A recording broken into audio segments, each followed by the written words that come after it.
सरकारने संचालकांवर या संपूर्ण घटनेची जबाबदारी नाही, मला असं वाटतं की आश्रमशाळांना 2,000 रुपये एका मुलाच्या मागे दर महिन्याला अनुदान मिळतं.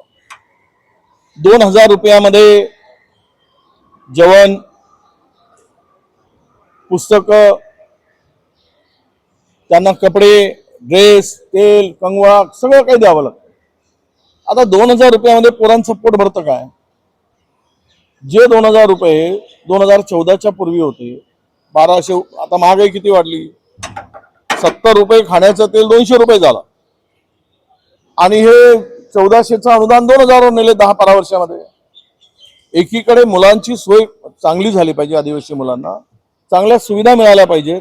तर बजेट जात कुठे आदिवासी मुलांचं? पुढे चाललाय कोणाच्या घशात चाललाय याची पण चौकशी झाली पाहिजे ना. जे बजेट आदिवासींच्या लोकसंख्येप्रमाणे जो मिळतो त्या बजेटला कोण फुंकून खात आहे, कोण आपल्या गळ्यात घालतोय, कोण पोटात घालताय, आणि 2,000 रुपये देऊन सगळ्या सुविधा कराव्यात. महाराष्ट्रामध्ये आतापर्यंत अशा घटना अनेक ठिकाणी झाल्यात, अनेक शाळांमध्ये झाल्यात सर्पदंशाने, परंतु संचालकांच्यावर गुन्हा दाखल झाल्याची पहिली वेळ आहे. या नैसर्गिक आपत्ती येत असतात. काल वर्धेच्या एसपीच्या ऑफिसमध्ये 2 दिवसापूर्वी एसपीच्या घरामध्ये विषारी साप सापडला, आढळून आला. मग कुठे आढळून येऊ शकतो? प्रश्न तो नाही.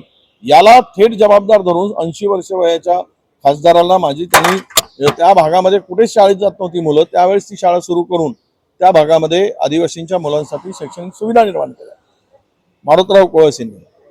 जिथे सुविधाच नव्हत्या, मुलं शिकत नव्हती, अशा वेळेस ती सगळी व्यवस्था निर्माण करत असताना काही चुका झाल्या असतील, नाही असं मी म्हणत नाही, पण त्याला थेट संचालक म्हणावं. यापुढे ज्या ज्या शाळेमध्ये अशा घटना होतील त्या शाळेच्या संचालकावर आता गुन्हे दाखल करावे लागतील. ही प्रथा पडेल, त्याला जबाबदार धरलं जाईल. मग त्यामध्ये बदनापूरची घटना घडली असेल, लहान मुलीवर अत्याचार झाला शाळेच्या कॅम्पसमध्ये, त्या मुलींचं शोषण झालं, त्यावेळेस त्या संचालकावर गुन्हे दाखल करण्याची हिंमत दाखवली नाही सरकारने. का? तर तो संघी होता म्हणून, RSSचा होता म्हणून. अरे सगळ्यांना समान न्याय द्या ना, आम्हाला कोणालाच विरोध नाही. आम्ही त्यांनी ज्या काही चूक केल्या असतील कारवाई व्हावी, पण ज्या पद्धतीनं तुम्ही तिकडे सुविधा देऊन त्या मुलांसाठी हे वाढवून द्यायला पाहिजे. बरं, तिथे 3-4दा व्हिजिट झाल्या, त्याचं इन्स्पेक्शन झालं, त्यावेळी असा कुठेच उल्लेख केला नाही की इथे कार्ड दिली पाहिजेत, बेड दिला पाहिजेत. मग ही अधिकाऱ्यांची जबाबदारी नाही तिकडे काय व्यवस्था निर्माण कराव्यात किंवा तिथे त्याला काय सुविधा द्याव्यात, त्यामध्ये त्यांनी का नाही आक्षेप नोंदवला? आणि कुठल्याही आश्रमशाळेमध्ये बेड नाहीये. महाराष्ट्रामध्ये 1000 आश्रमशाळा आदिवासी विभाग चालवतात. जरा दाखवावं त्या मंत्र्यांनी आणि सरकारने कुठल्या शाळेमध्ये बेड आहेत, किती शाळेमध्ये बेड आहेत. आता अशी घटना झाल्यानंतर हे होऊ नये दुर्दैवानं. अशा घटना घडून आदिवासी दिनाच्या दिवशीच जागतिक ही घटना घडली, त्यामध्ये हे फार मोठी दुर्दैवाची घटना आहे आणि निष्पाप मुलींचं त्यामध्ये जीव गेला. पण या सुविधा देण्याचं काम कोणाचं आहे? केवळ संस्था चालकावर ढकलून काय 2,000 रुपयामध्ये? 2004च्या नियमानुसार आदिवासी आश्रमशाळा उघडतानाच बेडची व्यवस्था करून देणं अपेक्षित आहे, असं आदिवासी विभागाने सांगितलेलं आहे की तुम्ही आश्रमशाळा उघडता तर बेडची व्यवस्था करून. मला सरकारला हाच प्रश्न आहे. अनेक मंत्र्यांचे, अनेकांची आश्रमशाळा आहे, अनेक राजकीय लोकांची आश्रमशाळा आहे. कुठल्या आश्रमशाळेमध्ये बेड आहे याचं सरकारने डिक्लेअर करावं. किती आश्रमशाळामध्ये बेड लावले आहे, तरी पण त्यांना अनुदान का मिळत होतं, का दिलं जात होतं, याचं उत्तर मिळालं पाहिजे ना. करायचं आहे आता खडबडून जागे होऊन एखादी घटना घडल्यानंतर आपण सगळे जागे होतो आणि तिथून काहीतरी कारवाईसाठी पुढे येतो.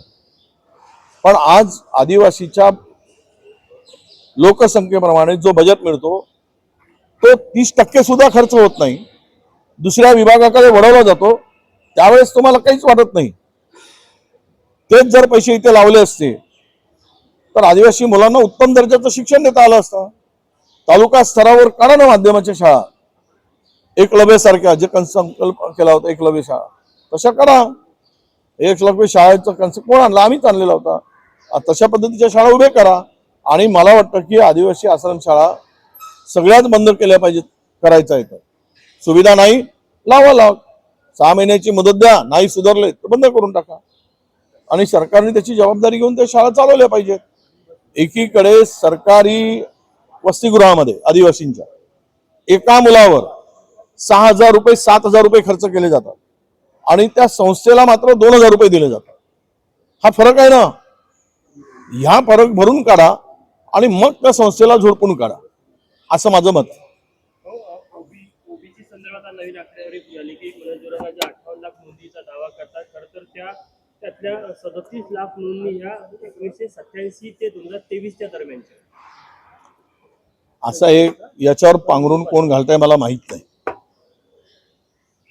पूर्ण याच्यामध्ये जे आता जिल्हा परिषदेच्या नगर परिषदेच्या निवडणुका झाल्या, स्थानिक स्वराज्य संस्थांच्या निवडणुका झाल्या, सर्व ओबीसी जागेतील 85% लोक हे त्या ठिकाणी नव्यानं प्रमाणपत्र घेतलेले निवडून आले. हे कोणी पाहिलं?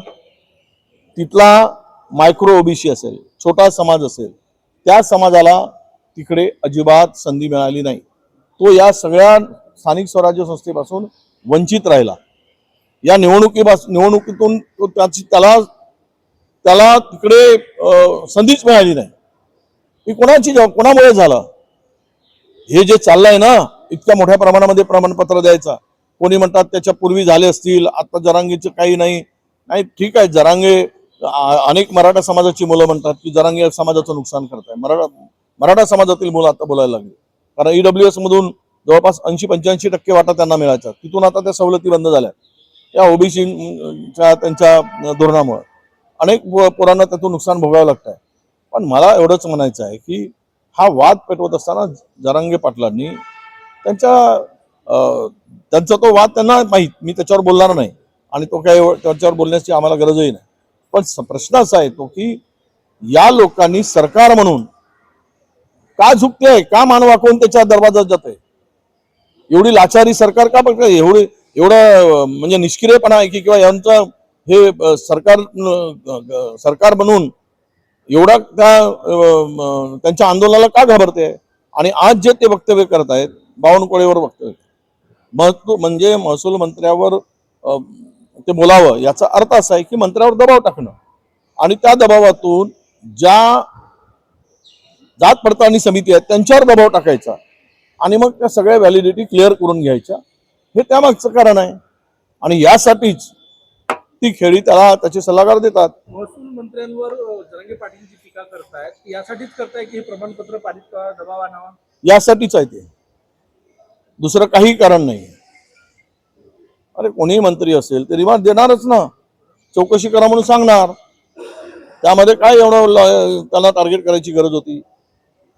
ह्या मागे त्याचा उद्देश एवढाच आहे की व्हॅलिडिटी करत असताना त्या व्हॅलिडिटी समित्यावर ज्यांना कशी ज्युडिशरी पॉवर आहे त्यावर दबाव टाकून आपलं इगित साध्य करायचा प्रयत्न करत आहे त्यांचा. विनोद तावडे आणि सुप्रिया सुळे काल एका गाडीत प्रवास, गेल्या काही दिवसातल्या राष्ट्रवादी पवार गटाच्या ज्या हालचाली आहेत त्या एनडीएच्या जवळ जाताना दिसत आहेत, तुम्ही कसं बघताय? आता आम्ही यावर काही बोलण्यापेक्षा फार काही वाट बघायची गरज नाही आहे. जे काही त्यांच्या मनात आहे ते क्लिअर होईल. ते म्हणतात की आमचा असा उद्देश नाही, आम्ही विकासासाठी भेटतो, याच्यासाठी भेटतो, वारंवार भेटतायत. त्यामुळं यावर आता एखाद्या गाडीमध्ये बसून दोघे नेते गेलेत म्हणजेच ते त्यांचं काही मनात आहे असं मी मानायला तयार नाही. आणि काय त्यांच्या भूमिका आहेत त्या भूमिका आज जरी काही सांगत नसणार तरी पण उद्या त्या भूमिका त्यांच्या स्पष्ट होणारच आहेत. त्यामुळे आम्ही वेट एंड वॉचच्या भूमिकेत आहोत. राज्यभरामध्ये रोडवर खड्डे पडलेले आहेत. उपपंतप्रधान व्हायचे मात्र मोदी यांमध्ये नकार आहे आणि 5,000 कोटी शिवसेना विक्री असाही आरोप केला. 5,000 कोटी शिवसेना विक्री. आता कोण मला काय बोलायचं ते कोणाला कोणी विकलं, सगळा बाजारच मानला आहे. म्हणजे मी सांगितलं की राजकारण महाराष्ट्रातलं असो की देशातलं असू दे, वेश्यालाही लाजवेल अशा प्रकारचं ती तरी बिचारी पोटासाठी करते. पण हे तर मात्र सगळं आपलं हेच अस्तित्वच विकून टाकतात. ती मजबुरीनं करते ती बिचारी. पण ह्यांना सत्तेचा लोभ, धनाचा लोभ, त्याच्यापेक्षा हे फेकले आहेत असा त्याचा अर्थ होतो. त्यामुळं 5,000 घेऊ देत, कोणी 10,000 कोटी घेतले त्यावर विषय नाही. पण तुम्ही जे म्हणलात की त्यांना कोणाला उपमुख्यमंत्री व्हायचं आहे, कोणाला मंत्री व्हायचं आहे, उपपंतप्रधान व्हायचं आहे, तो भाजपचा प्रश्न आहे. तर आम्हाला काय करायचं, कोणाला पंतप्रधान करतील, कोणाला काय करतील, कोणाला खड्ड्यात टाकतील, कोणाला वर नेऊन उचलतील, तो त्यांचा प्रश्न आहे. राहुल गांधींच्या मानसिकतेमध्ये जिन्नाचा आत्मा दिसतो असं भाजपचे खासदार निशिकांत दुबे यांनी वाग्दत्त वक्तव्य केलेलं आहे. जो स्वतःच्या मावस बहिणीशी लग्न होतो त्याला नैतिकता कुठून आली? त्याला बोलण्याची गरज नाही. अशा थर्ड क्लास फेकल्या माणसाशी माणसाचं नाव घेण्याची पण आमची इच्छा नाही, ज्याच्यामध्ये संस्कार नाही, संस्कृती नाही, काही भान नाही सामाजिक. अशा फेकल्या माणसावर बोलण्याची गरज वाटत नाही आम्हाला. शेवटचा दिवस आहे. अद्याप गृहमंत्री जे आहेत ते आज रिप्लाय करणार आहे 3 वाजता. काल उत्तर दिलं होतं त्यांनी माध्यमातून. आज 3 वाजता अमित शहा रिप्लाय करणार आहोत. अरे 3 आठवडे गायब होते. ते तिथला जंतर मंतर नंतर झारखंडला घडवून आणलं ते आंदोलन. पश्चिम बंगालचे मुलं आणले, भाजपाने घडवलं काउंटर करायसाठी ते आंदोलन. आणि आता सांगत आहे छाती रोखून की आम्ही उत्तर देतो. मग कुठे गेला होता 3 आठवडे? पंतप्रधान का नाही गेले? गृहमंत्री का नाही गेले तिथे? का उत्तर दिले नाही? का हाऊसमध्ये चालू असताना गेले नाही? आणि आता शेवटच्या दिवशी जायची ताकद हे दाखवत आहेत. तर राहुलजींनी सांगितलं ना, पहिले माफी मागा आणि मग उत्तर द्या. सांगा, पहिले माफी मागा त्याची. संपूर्ण राज्यामध्ये एक ट्रेंड पाहायला मिळतं. अनेक शाळकरी मुलं त्यांना शाळेत जाण्याचे रस्ते आहेत ते दुरावस्था सोशल मीडियाच्या माध्यमातून मांडत आहे. नाही, आता मला असं सरकारला सांगणं आहे की सर्व ज्या शाळा आहेत ग्रामीण भागातील त्या आता नव्यानं बांधणारा जो शक्तीपीठ आहे त्या रस्त्याच्या बाजूला आणा आणि समृद्धीच्या बाजूला आणा. म्हणजे जेवढे हायवे आहेत त्याच्या बाजूला सर्व शाळा उचलून आणा, म्हणजे रस्त्याची गरज पडणार नाही पोरांना शाळेत जायची. जो पैसा चालला आहे तो कमिशनखोरीमुळे या मोठमोठ्या प्रोजेक्टवर चालला आहे. गावातले लोक मेले काय, वाचले काय, खड्ड्यात पडले काय, यांना अजिबात लाज वाटत नाही. लाज शरम विकून खाली आहे सरकार. म्हणून हे सगळी अवस्था महाराष्ट्राची झाली. रस्त्याची चाळण झाली आहे. त्याला हे सरकार दोषी आहे. इन्फ्रास्ट्रक्चरच्या नावावर सगळा पैसा तिथे चालला आहे. 5-5, 10-10 हजार कोटीचे पॅकेज आणि मोठमोठे कॉन्ट्रॅक्टर 25-25, 40-40% कमिशन, आणि ते कोलॅप्स होत आहेत, पडत आहेत, खड्डे पडत आहेत, पूल पडत आहेत. आणि हे सांगतात हे टेक्नॉलॉजी, ते टेक्नॉलॉजी. कायची टेक्नॉलॉजी आहे? भुरक्याची टेक्नॉलॉजी आहे. कसली टेक्नॉलॉजी आणताय आणि कोणाला मूर्ख बनवत आहे? हे मूर्ख बनवायचे धंदे आहेत कमिशनखोरीमुळे.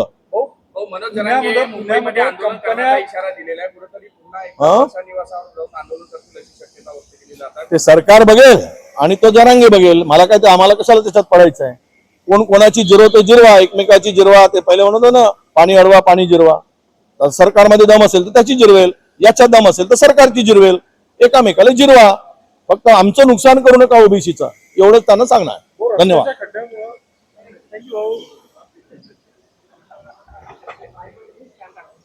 कुठे जायचं?